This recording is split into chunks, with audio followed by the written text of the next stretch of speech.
श्री राष्ट्रीय राजपूत करणी सेना के अध्यक्ष दादा सुखदेव सिंह गोगामिली एक कार्यक्रम के उपलक्ष्य में मुंबई पधारे, जहां श्री राष्ट्रीय राजपूत करणी सेना के महाराष्ट्र सचिव डॉक्टर जीवन सिंह सोलंकी एवं तारा मां चैरिटेबल ट्रस्ट के राष्ट्रीय अध्यक्ष धर्मेश जोशी ने दादा का स्वागत किया।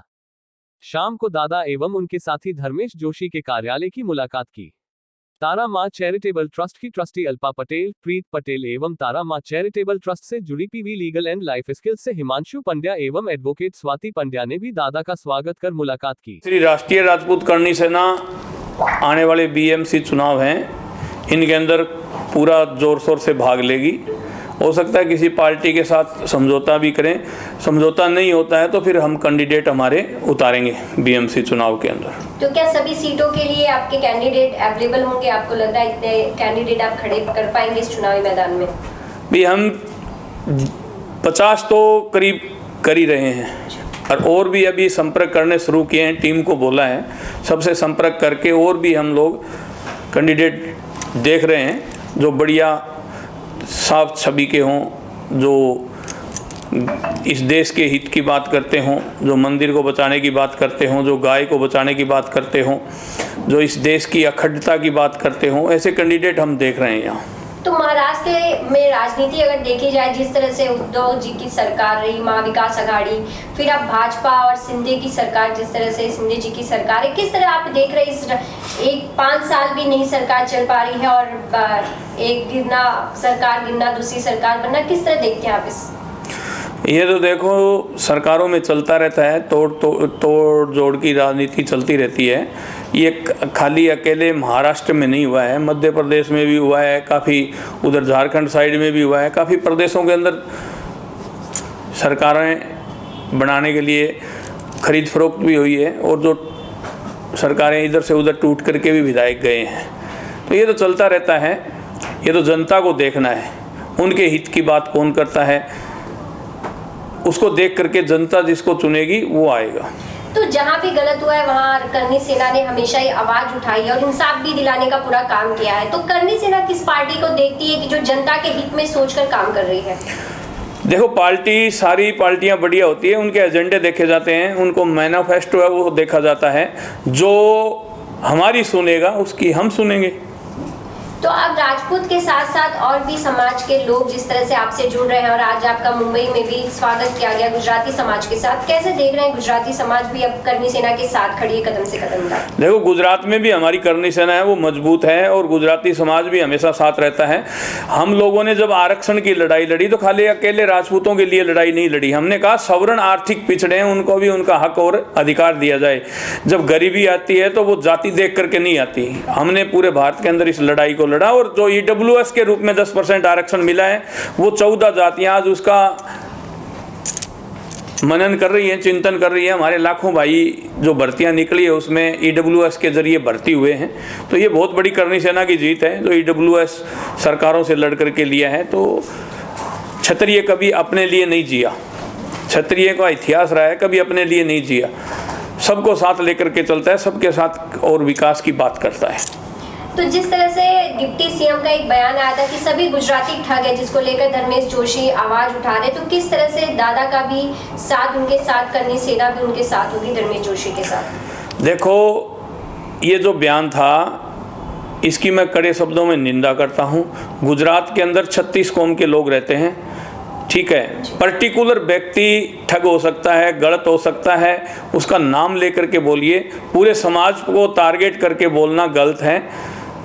इसको हम कतई बर्दाश्त नहीं करेंगे। उनके खिलाफ एफआईआर भी हमारी करणी सेना ने करवा दी है। पीआई से 1-2 दिन में मिल करके बात करेंगे। पीआई कार्रवाई करता है तो ठीक है, अगर उसमें एफआईआर लगाने की कोशिश करता है तो हम कोर्ट जाएंगे।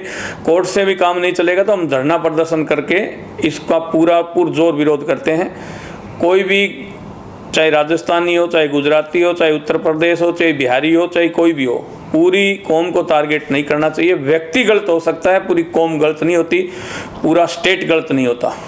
जिस तरह से खिलाड़ी दिल्ली में कई महीनों से देखा जा रहा है धरने पर बैठे हुए हैं, ब्रिज जिस तरह से उनके ऊपर आरोप लगाते हुए, किस तरह आप देखते हैं और आप कैसे खड़े हैं उनके साथ? देखो इस देश के अंदर महिलाओं का सम्मान है और सम्मान करते हैं, पर मैं आपके जरिए पूछना चाहता हूं, जब 3 महीने से वो लोग लगे हुए हैं, एसआईटी गठित कर दी गई, उसके अंदर पहलवानों को शामिल किया गया, उस समय तो ये रेप के ये जो पोस्को एक्ट के ये मुकदमे नहीं थे।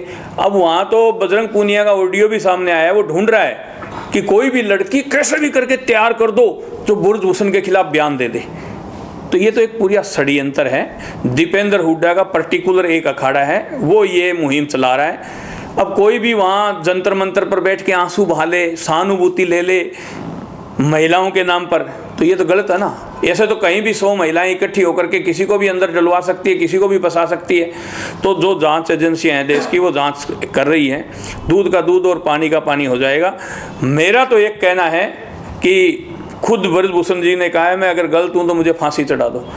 अगर इसके अंदर ब्रजभूषण जी गलत नहीं निकलते हैं तो इन पहलवानों का आजीवन प्रतिबंधित करना चाहिए और इनके ऊपर 182 की कार्रवाई की जाए और इनको जेल में डालने का काम किया जाए। और जो इनको फाइनेंस करने वाले लोग थे, जैसे बाबा रामदेव फाइनेंस कर रहा है इनको, वो खुद जिनके खुद के घर कांच के हो, दूसरों के घरों के ऊपर पत्थर नहीं फेंका करते। इस बात को ध्यान रखना चाहिए। जो इनको फाइनेंस कर रहा है, जो इनको पूरा ये षड्यंत्र में जो शामिल हो रहे हैं, तो मैं सरकार से कहना चाहता हूं कि चंद लोगों के दबाव में आकर के कोई गलत डिसीजन मत ले लेना। पूरा क्षत्रिय समाज है वो टकटकी लगा करके इस ब्रजभूषण जी की तरफ देख रहा है।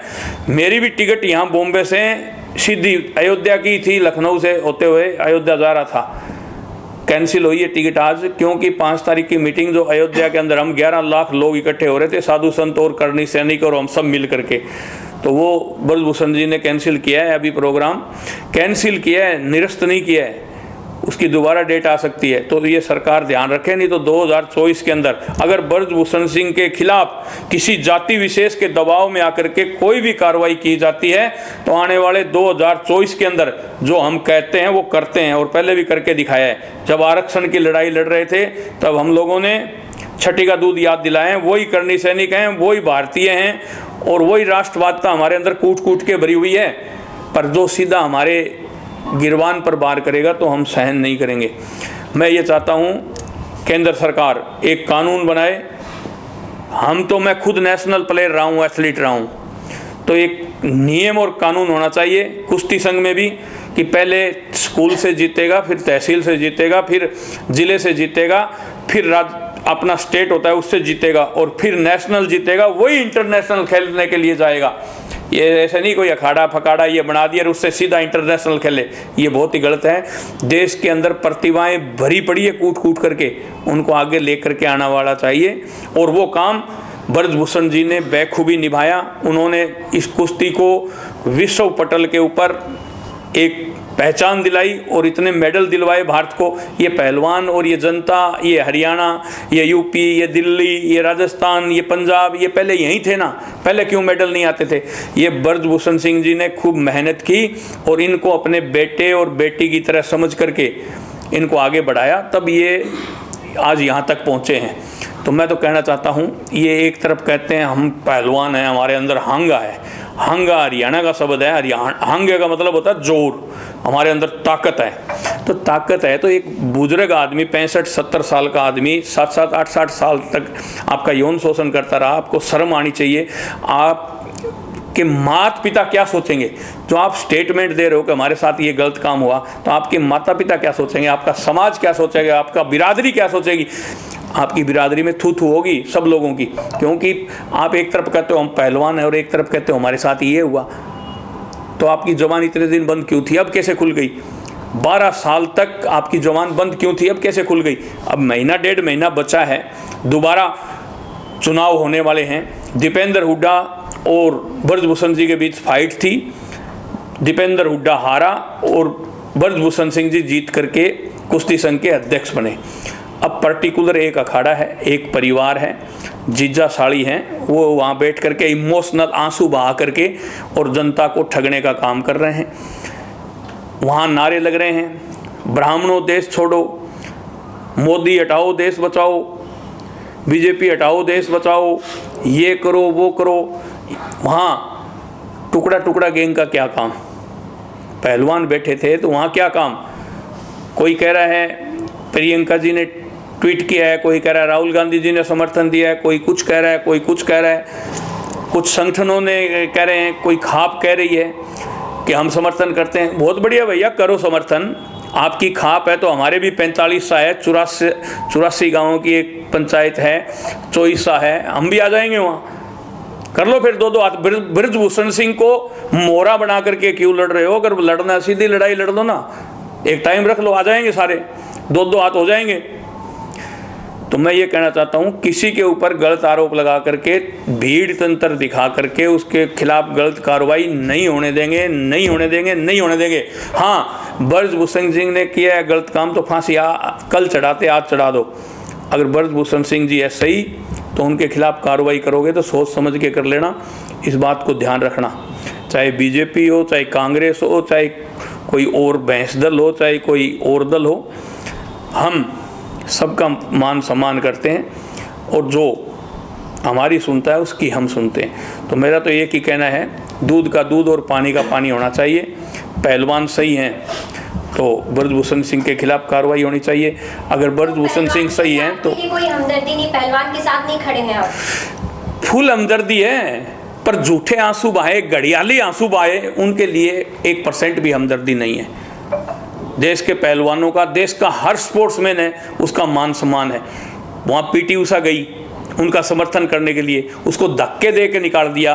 वो दलित की बेटी है, पहली महिला, भारतीय पहली महिला है जो भारत को मेडल दिलाया था। उस पीटी उषा के साथ उन्होंने क्या किया वहाँ? उसको धक्के दे के क्यों निकाला? ये पर्टिकुलर एक जाति द्वारा, एक अखाड़े द्वारा किया हुआ पूरा षड्यंत्र है और इसके अंदर फाइनेंसर ये बाबा रामदेव हैं। क्यों बाबा रामदेव फाइनेंस क्यों कर रहा है पहलवानों को, मैं बताता हूँ। एक बार पहलवान और बृजभूषण जी बैठे बातचीत कर रहे थे तो बृजभूषण सिंह ने कहा, भाई तुम खुराक के अंदर कौन सा घी लेते हो? तो पहलवानों ने कहा, हम तो बाबा रामदेव का गाय का घी लेते हैं। तो उन्होंने कहा, ये घी जांच के अंदर फेल हो चुका है, ये घी मत लिया करो, इसके अंदर केमिकल है। अगर पहलवानी करनी है तो घर गाय बांधो, गाय का घी लो, भैंस बांधो, भैंस का घी खाओ, पर ये रामदेव का घी मत खाया करो। तब से इसकी बिक्री घट गई है, रामदेव की बिक्री कम हो गई है और उस कारण से ये षड्यंत्र पूरा करके वो फाइनेंस कर रहा है। उसने हमारे राजस्थान के अंदर 5 दिन पहले गया था, माफ़ी भी मांगी है राजपूत समाज से। बाबा रामदेव ने राजपूत समाज से माफ़ी भी मांगी है। 5 दिन पहले भीलवाड़ा गया था और उसके बाद उसका स्टेटमेंट आया नहीं। उसकी करतूत है, वो हमारे पास कुछ वीडियो हैं, वो दिल्ली के अंदर जा कर के हम प्रेस कॉन्फ्रेंस करेंगे। उसका आटे का प्रोजेक्ट है, उसके अंदर कीड़े पाए गए थे। सरसों का तेल, जो कच्ची घानी का सरसों का तेल बाबा रामदेव तेल बेचता है, उसके लिए तो डॉक्टर ने मुझे खुद मना किया है। डॉक्टर ने कहा कि तू 2 महीना और अगर ये सरसों का तेल रामदेव बाबा का खा लेता तो तेरे हार्ट अटैक निश्चित था। तो मैंने बंद किया। तो उसके प्रोडक्ट हैं वो सारे फर्जी हैं, उनको लेकर के हम प्रेस कॉन्फ्रेंस करेंगे और पूरी देश की जनता को बताएंगे। तो मैं ये कहना चाहता हूँ कि पहलवानों का मैटर है वो जांच एजेंसियों के पास है। जब एसआईटी गठित कर दी गई, उसके अंदर पहलवानों को ही एसआईटी के अंदर लिया गया, तब ये रेप का मुकदमा, ये पोस्को एक्ट क्यों नहीं लगाई गई? ढूंढ ढूंढ के ला रहे हैं ये तो। कोई आओ, सामने आओ, तुम्हें 5 लाख दे देंगे, तुम्हें 10 लाख दे देंगे, तुम्हें 2 लाख दे देंगे, तुम्हें 50 लाख दे देंगे। अरे कोई तो आओ, इसके ऊपर आरोप लगाओ, हमारी तो बेइज्जती होगी। तो बेइज्जती होने वाले तो तुम लोग काम ही कर रहे हो, तो बेइज्जती नहीं होगी तो और क्या होगे? तुमने तुम्हारे माता पिता का नाम मिट्टी में मिला दिया। ये है बृजभूषण जी को लेकर के। तो क्या दिशा निर्देश भी इस दौरान, कोई मीटिंग भी आप लेंगे यहाँ की जितने भी पदाधिकारी और कार्यकर्ता है कर्मी सेना के? मीटिंग ले रहे हैं हम, पूरे प्रदेश हैं, उत्तर प्रदेश हैं, दिल्ली है, हरियाणा है, उत्तर प्रदेश के जो लगते हुए स्टेट हैं उनसे, उनके सबके हम संपर्क में हैं। और जब जरूरत पड़ेगी उसी दिन लाखों लोग हम दिल्ली की तरफ कूच करेंगे। जरूरत पड़ी अयोध्या तो अयोध्या की तरफ कूच करेंगे। चुनाव के लिए मुंबई में, महाराष्ट्र में क्या तैयारी होगी आपकी? चुनाव में महाराष्ट्र के अंदर जल्दी ही ऑफिस ओपन कर रहे हैं। आज उसी को लेकर के अब दिन में बैठ कर के चर्चा हुई मुंबई टीम के साथ। जल्दी एक भव्य ऑफिस खोल रहे हैं और यहाँ बीएमसी चुनाव से हम लोग शुरुआत करेंगे।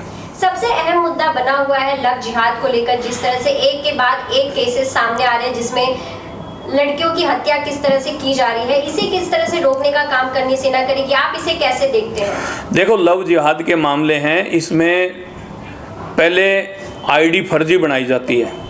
तो मैं मेरी बहनों से कहना चाहता हूँ, भारतीय लड़कियों से कहना चाहता हूँ कि आप लोग उसका घर परिवार, उसका पूरा सिस्टम देख करके फिर आप लोग किसी को चुनो, तो फिर उसको चुन करके आप लोगों को अपनाना चाहिए। आज लिव इन रिलेशनशिप का जो मामला है वो भी बहुत खतरनाक है। लिव इन रिलेशनशिप का मामला है वो भी बहुत खतरनाक। आज मेरी पत्नी किसी के साथ चले जाओ, मैं कुछ नहीं कर सकता।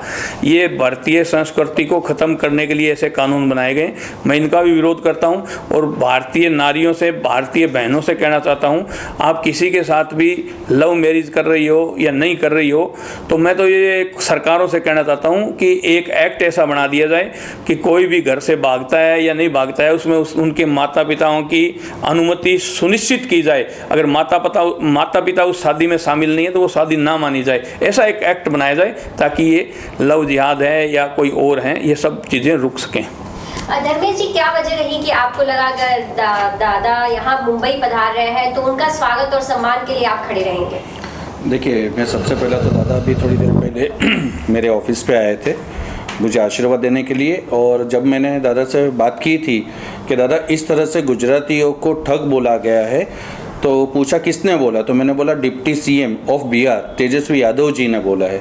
तो बोले कि ये पोस्ट के ऊपर बैठ के इतना अभद्र भाषण दे रहे, ये कतई बर्दाश्त नहीं होगा। उन्होंने जीवन जी से कहा कि भाई धर्मेश का पूरा सपोर्ट होना चाहिए।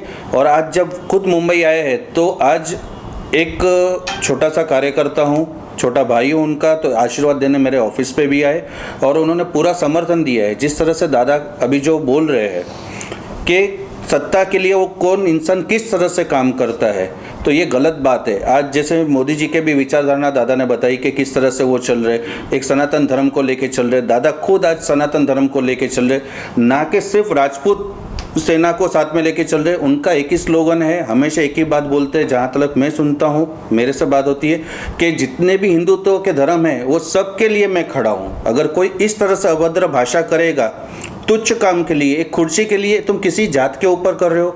दादा का ये भी कहना है कि एक मूल निवासी भी गुजराती भाषा वापरते, एक पारसी भी है, एक गुजरात में दरबार बोले तो राजपूत आते हैं। तो ये सब जो भाषा गुजराती है ना, उसके अंदर सब समाज आ गए। तो बोले ये मेरे जरा भी दिमाग में नहीं बैठ रहा, इसका मैं विरोध करूँगा, तेरे साथ खड़ा हूँ और हमेशा खड़ा रहूँगा।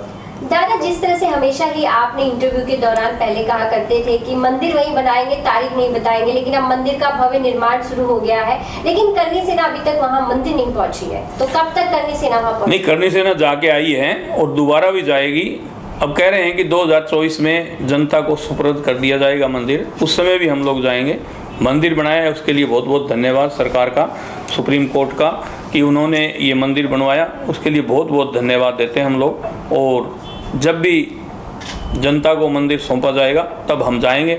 हमें उसके अंदर थोड़ा सा एक हमें दुख है कि जो अयोध्या की धरती है वो जयपुर के दरबार मान सिंह जी की थी, राजा जय सिंह के। उनके परिवार से भी किसी को कोर कमेटी में नहीं लिया गया मंदिर की, ना ही योगी जी को लिया गया, ना ही कोई उत्तर प्रदेश के किसी राजपूत भाई को लिया गया। एक राजपूत को तो उस कोर कमेटी में लेना चाहिए था। ये सरकार से मैं मांग करता हूँ, उस पर पुनः विचार करके किसी न किसी एक को तो उस कमेटी के अंदर, अयोध्या की के अंदर रखना चाहिए, क्षत्रिय को।